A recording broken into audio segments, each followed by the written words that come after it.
The affidavit recently released in the Mollie Tibbetts investigation outlined what happened before her death. According to the document, the suspect followed Mollie in his car before he got out to run next to her.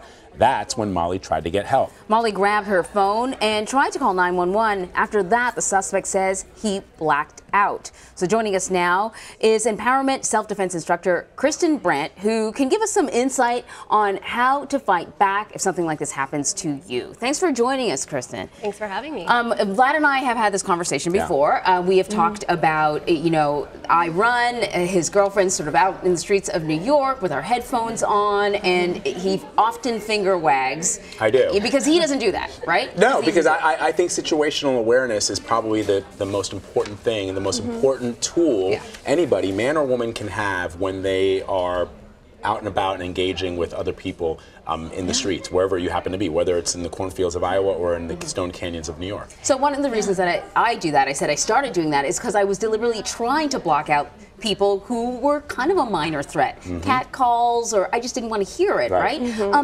But say you find yourself in a situation like this, right? You're trying to block something out, you see that someone's getting a little more aggressive than you want them to be, and you're out on the street. What do you do?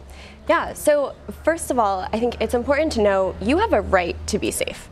And so when you start getting that feeling creep up, and we all know that feeling, where you're not feeling safe anymore, that's a cue, right? Yeah. And so one thing that you can do I'm glad you said that. Because I think sometimes women don't want to offend, and you have to know that behavior, that's not normal. No one else is doing it but this person that's making you uncomfortable. Sorry, go ahead. Exactly, and so when you have that feeling, you have every right to put yourself in a situation where you do feel safer. And so you want to take a deep breath. Breathing is really important because it allows us to keep thinking, right? That situational awareness that you mentioned, also really important. Where are my exits? Do I have allies around? Are there other people who I can go to if I need help? Right? You can practice your assertive refusal, being assertive. So if somebody is getting close to you, you have a few options. You can ignore them, which having headphones in, particularly without music or a podcast on, can act as a barrier that allows you to ignore someone without getting any blowback for that. Right.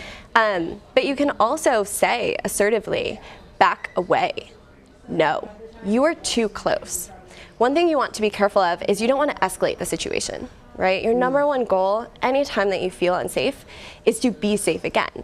And so what you want to focus on is making sure that you're not calling names, you're not pointing at the potential perpetrator, right? You're creating a calm situation, but you're getting yourself out of there as quickly as you can. Right. What are some of the things that women and others can do, other people can do, to protect themselves in anticipation of something like this? Because in the case of Mollie, she was, in a fairly remote area.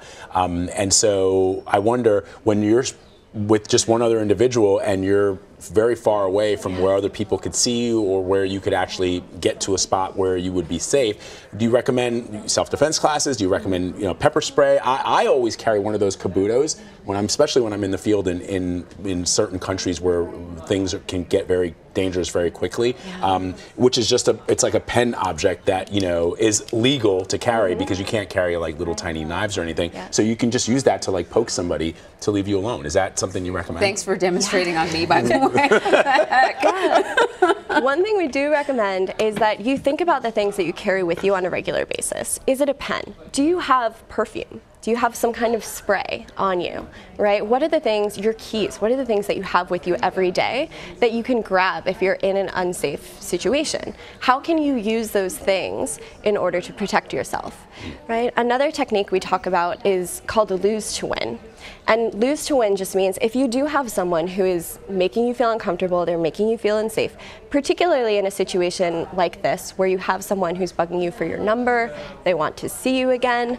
Sometimes, because again, remember the goal is to get out of there as safely as possible and to be safe in that moment. Sometimes it makes the most sense to give them your number, to hand it over, right? I will give you my number and then I need to finish this run. Right? And that allows you to be safe in that moment. That's an interesting point. Block the call, get away from them, right? Yeah, that's all really good. We know that women who are members of the LGBTQ community or minority women are particularly vulnerable. Statistics show that they're more likely to be attacked. Anything specific for members of minority communities?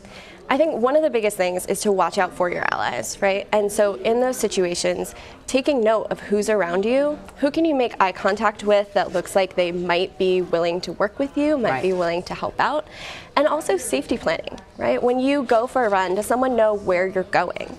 Right? When you're going out on a date for the first time, does somebody know where you're going? And when we talk about minority communities at large, they're not always comfortable with calling the police, and so that's not always an option.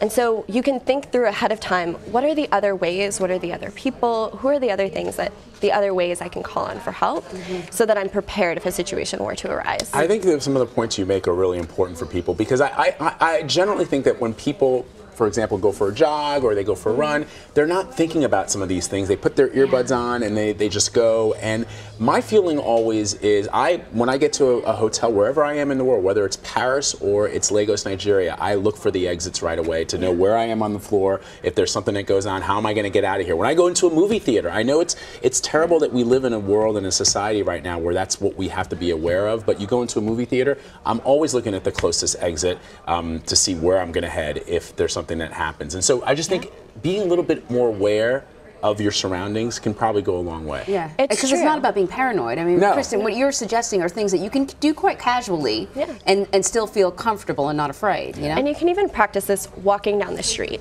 right? As you're walking down the street, you can take notice of more things, like where are the streets, where are the cars, and just keeping kind of a log. But the other thing that's really important in this case is, one thing that's really scary for us is thinking about stranger danger, right? People we don't know jumping out from bushes. But we know that statistically, women are attacked most often by the people that we do know, by partners, by neighbors, by family. And so sometimes self-defense is about keeping yourself safe in environments where you're comfortable. Christen Really Brandt, great. Thank you. Great advice. Thank you very much. Thank you.